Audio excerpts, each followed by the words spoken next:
আসসালামু আলাইকুম বন্ধুরা, আমি এখন রান্না করব সবজি। এখানে আমি সবজি কেটে ধুয়ে পরিষ্কার করে নিয়েছি। এখন আমি রান্না করে নেব।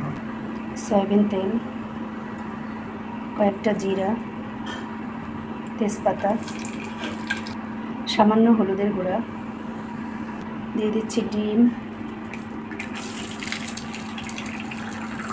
পরিমাণ মতো লবণ, আদা রসুন বাটা, দিয়ে দেব সবজি, দিয়ে দিচ্ছি পেঁয়াজ কুচি, দিয়ে দেব সামান্য একটু পানি। আমি এখন এটাকে ঢেকে দেব।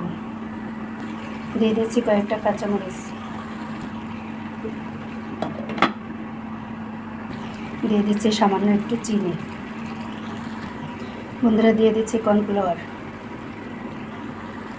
দিয়ে দেবো সামান্য গোলমরিচের গুঁড়া। বন্ধুরা, আমার সবজি রান্না হয়ে গেছে। আমি এখন এটাকে নামিয়ে ফেলব। প্রতিদিনের আমার রান্নার ভিডিও যারা যারা দেখেন সবাইকে ধন্যবাদ। প্রতিদিনের রান্নার ভিডিও দেখার জন্য আমার চ্যানেলটিকে সাবস্ক্রাইব করে রাখবেন। আল্লাহ হাফেজ।